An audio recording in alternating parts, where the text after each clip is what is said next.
प्रेम सूर्य गीता माता की। श्री भगवान उवाच इदं ते न तपस्काय न भक्ताय कदाचन न चाश्रुष्वे वाच्यं च मामयोऽभ्यसूयति न चाशुश्रुष्वे वाच्यं न च मामयोऽभ्यसूयति। भगवद गीता जी का जो सबसे इम्पोर्टेंट श्लोक भगवान सुनाए 65-66 हम लोग सुने पिछले दिन। मन मनाभो मद भक्तो मद्याजी माम नमस्कुरु माम में वैसे सत्यम ते प्रतिजाने प्रियोसी में सर्वधर्मान परित्यज्य माम एकम शरणं व्रज अहम त्वासर पापेभ्यो मोक्षि सामी मासुच।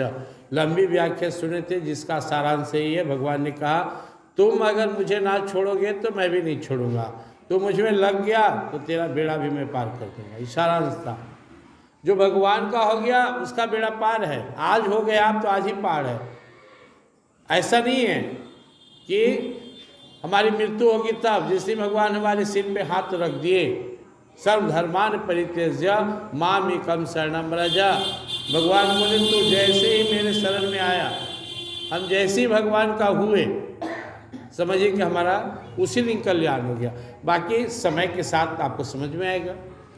तो इस तरह गीता जी सुनाने के बाद भगवान अर्जुन से कहते हैं इदम ते ना अतपस्काय ना अभक्ताय कदाचन न चासु श्रुष्वे वाच्यम न च माम योऽभ्यसूयति। यह गीता कभी भी तपस्याहीन यानी जो आदमी तपस्या नहीं करता ऐसे अतपस्वियों को नहीं सुनाना चाहिए।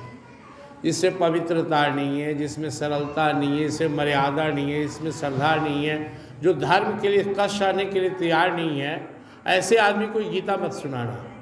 क्या बोल रहे हैं? न अतपस्काय, जिसमें तपस्या नहीं है, जो भगवान के नाम पर कष्ट आने के लिए तैयार नहीं है। तो जो भगवान के नाम पर कष्ट आने के लिए भी तैयार है, जो भगवान के नाम पर समय देने के लिए तैयार, ऐसे तपस्वी को तो सुनाना है। लेकिन जो भगवान के नाम पर बिल्कुल ही समय देने के लिए तैयार नहीं है, सत्संग ही आप देखें कोई जब मनाए तब आए, और एक जिम्मेवारी से आता है अब जाना है।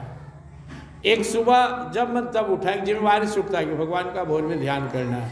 एक कभी मन हुआ तो पाठ कर लिया है कि रोज पाठ करता है। एक जब मन हुआ तो भगवान का नाम जपा, एक नहीं जिम्मेवारी से जपता है कि मुझे भगवान का नाम जपना है, भगवान का ध्यान करना। एक जो बनाया सो खा लिया, एक नहीं खाता है, नहीं मैं भगवान का हो गया कैसे खाऊं, मुझे अच्छा नहीं लगेगा। तो अगर हम भगवान के नाम पर कष्ट रहने के लिए, भगवान के नाम पर श्रद्धा दिखाने के लिए तैयार नहीं, तो हमें गीता सुनने का या भगवान के पथ पे कोई जाने का अधिकार ही नहीं। जो हमारा जीवन ही असुर वाला है। सबसे पहले हमें क्या बनना होगा? साधक। इसलिए भगवान ने कहा जिसके जीवन में तपस्या नहीं, जिसके जीवन में मेरे लिए समय निकालने की, कष्ट सहने की भाव नहीं, ऐसे लोग गीता सुनने का अधिकारी नहीं। ना भक्ताय, और जो भक्त नहीं है, ये गीता कौन सुन रहा है? अर्जुन सुना कौन है? भगवान। भगवान भक्त को सुना रहे हैं। ये पुजारियों और कर्मकांडियों के लिए गीता नहीं है। आज सुने मना भी नहीं है, उसको समझ में नहीं आएगा। क्योंकि भगवान जब मोड़ेंगे कि सब छोड़ के मुझ में लगो तो उसको कन्फ्यूजन होगा। और जब भक्ति बात सुनेगा कि भगवान कह रहे सब छोड़ना मैं, तो उसको उत्साह बढ़ेगा। तो यह भक्तों की भक्ति बढ़ाने वाला है। और जो भक्त नहीं है उसके मन में टेंशन हो जाएगा। तो आप अगर भगवान के भक्त हैं तो आपको गीता पढ़ने का, सुनने का अधिकार है। अगर भगवान ने अब जो भक्त नहीं उसको अब सुनाने जाएगा तो मजाक उड़ाएगा। तो भगवान बोले इससे तुम्हारी भी श्रद्धा पे असर पड़ेगा। तो तुम देख लो कि इसके अंदर भगवान के प्रति भक्ति भाव नहीं है, तो इसे सुना ही नहीं। कदाचना, कभी भी नहीं। ऐसा नहीं कि आज सुना दे रहे, नहीं, भगवान ने कहा कभी नहीं। न च अश्रुष्वे वाचम, जो सुनना नहीं चाहे। अब एक आदमी भाव से सुनने आया, एक आदमी टाइम पास करने आया, एक आदमी अपने मन को संयमित कर सुन रहा, और एक आदमी आकर यहाँ सो गया। एक आदमी का मन ही नहीं लग रहा है। भगवान बोले ऐसे लोग को भी गीता नहीं सुनाना चाहिए। अब मंदिर में तो सबके लिए छूट है, लेकिन कभी ऐसा मौका है कि हमें स्पेशल कुछ लोगों को गीता सुनाना है, तो ऐसे लोग का ही चयन करना चाहिए जो भगवान के भक्त हैं, जिनमें तपस्या और सुनना चाहते हैं। और चौथा कंडीशन भगवान ने क्या रखा? यो अभ्यसूयति, जो भगवान की निंदा करता है, भगवान को नहीं मानता है, ऐसे लोग को गीता नहीं सुनाना। अगर ये 4 आदमी को कोई बलपूर्वक गीता के साथ, अब समझ लिए धर्म की बात भी, ऐसे 4 लोग को अगर कोई बलपूर्वक धर्म की बात सुनाए, गीता सुनाए, तो उसका भी भक्ति गड़बड़ा जाएगा। नहीं सुनाने से भाष्य नहीं करना है। पहला, जिसमें तप नहीं है, जो जीवन ही जी रहा है पशु जैसा, सोना जागना उठना बैठना, भगवान के लिए कोई समय रोटी नहीं है, ऐसे लोग को भगवान कहते हैं गीता नहीं सुनाना है। ना भक्ता है, जो भगवान का भक्त नहीं है, उसके लिए कदाचन सद भगवान ने जोड़ दिया, उसे तो कभी भी सुनाना ही नहीं है। न च अशुश्रूषवे, जो सुनना नहीं चाहता है वाच्यम गीता को, भगवान की वाणी को, उसे चर्चा भी मत कीजिए। अगर ऐसा कोई आदमी आ जाए जो लगे सुनने वाला नहीं, तो हम लोग को कुछ देर चुप हो जाना चाहिए। जब उठकर चला जाए तो फिर गीता का काम शुरू करना चाहिए। और माम यो ह्यस्यति, जो भगवान का निंदक है, उससे भी गीता सुनने का वो अधिकारी नहीं, उसे नहीं सुनाना चाहिए। फिर भी अगर कोई इस बात का खंडन कर इन 4 को सुनाते तो उसको क्षति हो जाएगा। इसलिए आप देख लीजिए, भगवान चाहते तो सारे सभा को, सारे सैनिकों को सुनाते। जितने अच्छे संत हो एक को सुना रहे हैं, या बल्कि अकेले भारद्वाज जी को, सबको नहीं। ये में कोई बात कटवा होगा, बात काटेगा, कोई बीच में हंसने रोने वाला होगा, कोई झुकने सोने वाला होगा, कोई उठान करने वाला होगा, तो हमारे ऊपर ही प्रभाव पड़ेगा। क्योंकि भगवान की कथा का अवहेलना करना एक तरह से भगवान के प्रति अपराध है, और जो वक्ता होता है या व्यास गति पर, उसे भी दोष लगता है।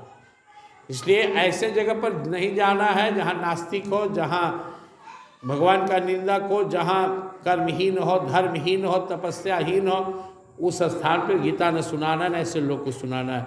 अगर इसका पालन कर ले आदमी तो उसकी उन्नति होगी। इसलिए जो कथावाचक होते हैं उन्हें इस बात का ध्यान रखना चाहिए, ऐसे स्थान पर कथा सुनाने न जाएं, ऐसे लोगों को कथा ना सुनाएं जहाँ कथा की प्राथमिकता न हो। आज के युग में तो कथा को लोग बिजनेस बना दिया।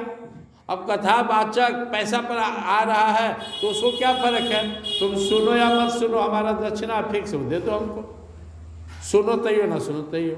लेकिन जो निस्वार्थ भाव से कथा सुनाते हैं ना, उनके अंदर स्वाभिमान होता है। वो या तो आपको डांट देंगे या उठ के कथा बंद कर देंगे, नहीं सुनाएंगे। लोभ जिसके नहीं है, क्योंकि कथा भगवान की प्रसन्नता के लिए सुनाया जाता है। इसलिए आप लोग देखिए कि जब हम लोग यहाँ सत्संग शुरू किए तो अपना मुख को उधर कर, यहाँ श्रोता कौन है? ठाकुर जी।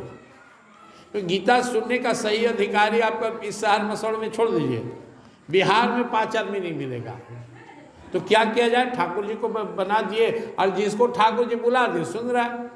लेकिन वो भाग्यशाली है जो गीता सुनने में प्रेम रखता है, भगवान की भक्ति करता है, श्रद्धा सुनता है। और वो अभागे हैं जो यहाँ सरोवर पर तो आए, या प्रेम सरोवर है, ज्ञान सरोवर है, फिर भी श्रद्धा नहीं है, तो वो अभागे लोग यहाँ आकर भी लाभ नहीं उठा पाएंगे। तो हम सबको अगर लाभ उठाना है तो पूरी श्रद्धा के साथ, पूरी भाव के साथ गीता सुनने आना है, सुनना है, तभी लाभ होगा। प्रेम श्री गीता माता की, वृंदावन बिहारी लाल की जय।